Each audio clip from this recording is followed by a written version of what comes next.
What is good, YouTube? Warstu here with a video on Deadpool 3, aka Deadpool and Wolverine. So, if you are new around, and make sure you subscribe to never miss any of the Marvel, DC, Kaiju, pop culture, monsterverse, pop culture based content that I try to deliver personally on a daily basis. Could subscribe to the channel, turn notifications on, and let me know how much money do you think Deadpool and Wolverine could make realistically? Now, I know there's some really crazy ass, out of touch people thinking it could break $2 billion. When there hasn't been one movie this year break $1 billion yet, and there was only 2 last year that broke $1 billion. The box office is dead in terms of people going to cinema, but we're going to talk about later in this video. Also, if you could, become a channel member for less than 99p, less than $1. And also, if you could, check us out on Instagram and Warstu to see the beautiful face behind the beautiful voice. And also check us out on Twitter, WarstuG. Right, let's get into it. So in the behind-the-scenes footage that Ryan Reynolds released, when you see them do the voiceover, this really slid, and I didn't notice what he said. So what he said was, he's technically teased the post-credit scene. If you want to do the YouTuber thing where you tease the post-credit scene.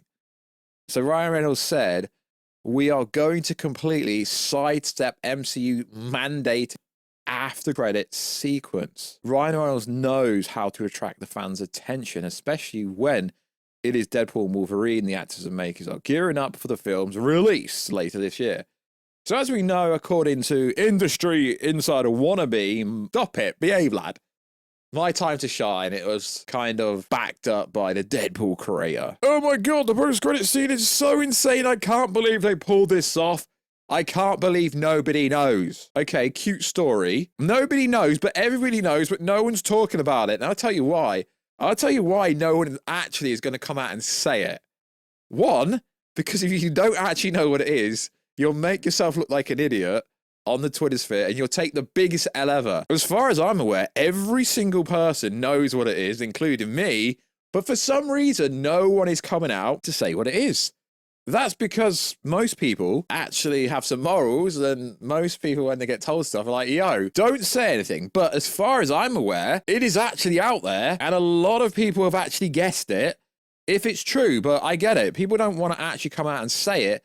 And also, you don't want to be that guy that ruins potentially what could be one of the most epic post-credit scenes ever. I mean, personally, we here at the Warstu channel, I don't actually think this post-credit scene is as good as what people are actually making out to be, if it's true. But it's been a few weeks now, and no one's got the balls to come out and say it, although it's basically there if you look for it. Like, a certain website published an article the same day it came out, which is fascinating. So, the budget for Deadpool and Wolverine is reportedly $250 million, which is insane, right? Because if you know anything, they have to make double that back, right? So it has to at least make $500 million, right? Because the cinema takes a 30 to 50% cut, give or take. So it's going to have to make $500 million, right? And it's probably going to get a huge $250 million marketing budget because it's literally everywhere. And they are literally getting brand deals with Heineken. This Deadpool and Wolverine is going to be everywhere. So it's going to make money back, right? So it's at least got to make $700 to $800 million, which is absolutely insane because you have some people going, yeah, it might be Endgame. What are you on about? It might be Endgame. So let's look. Ryan Reynolds and Hugh Jackman independently are very popular people, right? But if you look at any of their movies, neither of them have actually been in movies that have grossed crazy, insane numbers. I can't think of one Hugh Jackman movie that has grossed $1 billion. I really can't. So yeah, it's all right going, yeah, put them both together and it will bang. I mean, even if you look at The Greatest Showman, that people said they loved it, it didn't even break $500 million. So it's cute to say, yeah, this movie's going to break $2 billion. How is it? It doesn't make sense. Also, it's an R-rated movie.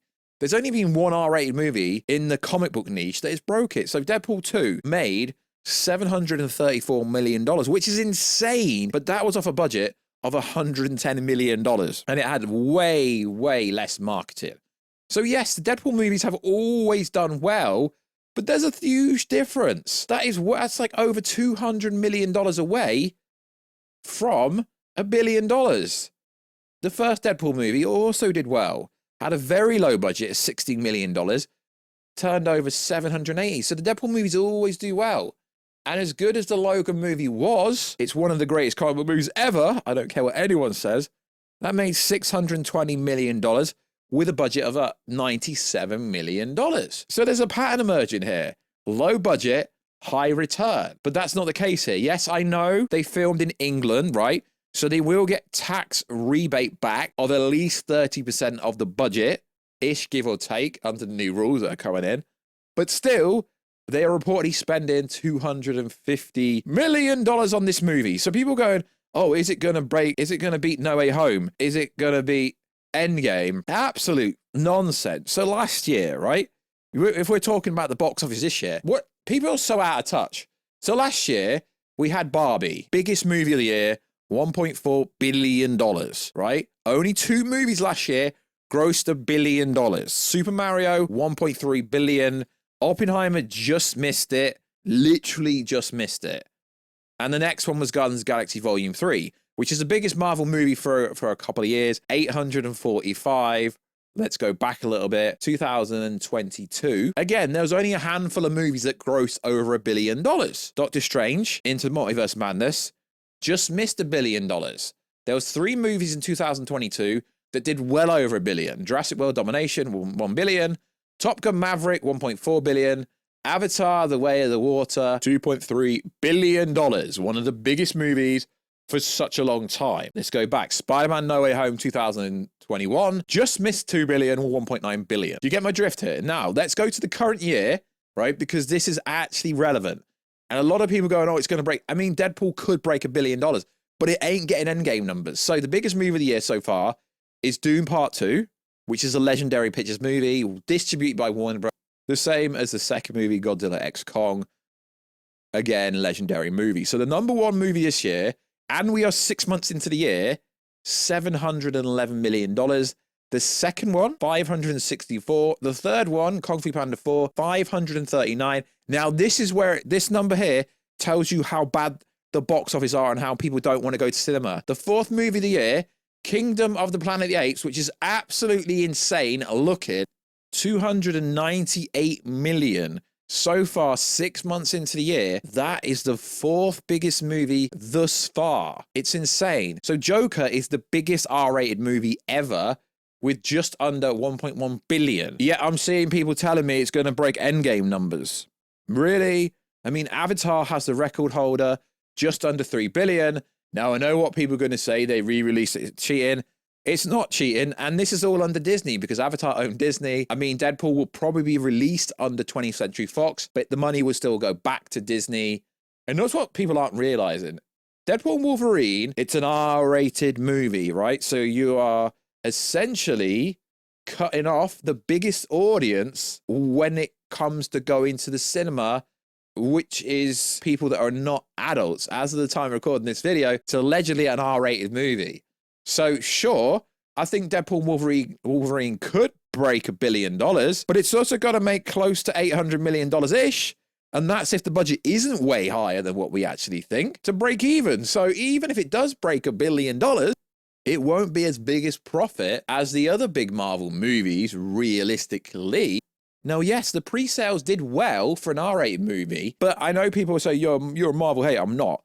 But to put this on sale for a movie that comes out in July at the end of May is insane, and it's desperation, but I understand why they did it. They did it to see, do they need to do major marketing, which the answer will always be yes for a Deadpool movie on this scale, because if Hugh Jackman and Ryan Reynolds have as much clout on the internet, and will everyone go to see it? I don't really think everyone will. I'm not sure. But when I hear people talking about, oh, it's going to beat Endgame, are you for real? You honestly think an R-rated movie is going to beat Avengers Endgame? Like, seriously. That was one of the biggest. It still is just under 2.8, 2,799,000. So just under 2.8. It's not going to do, I mean, the opening weekend was 357. Do you really think it's going to compete with that? And this is a 3-hour movie. I mean, we know Deadpool and Wolverine will be just over 2 hours, but I think you're insane if you think it's going to break Endgame and nearly do $3 billion. That's absolute freaking nonsense. So let me know, what do you think this post-credit scene is for Deadpool and Wolverine as Ryan Reynolds teased it, saying, yeah, we're going to skip the mandated post-credit scene. No, they're not. There will be a post-credit scene. The reason is everyone knows what it is. As far as I know, everyone knows what it is. But people are too scared to come out and say what it is. I don't understand what. Yeah, because you don't want to be that guy. So like always, guys, bit of a discussion video here, talking about the potential post-credit scene for Deadpool and Wolverine. I mean, maybe I could come out and just reveal what I've been told, but I don't want to be that guy. Maybe I've already said it on like an off-the-cuff comment here and there. So like always, guys, check us out on Instagram at Warstu, check us out on Twitter at Warstu G. Hello, catch you in another video, guys, very soon. Catch you later.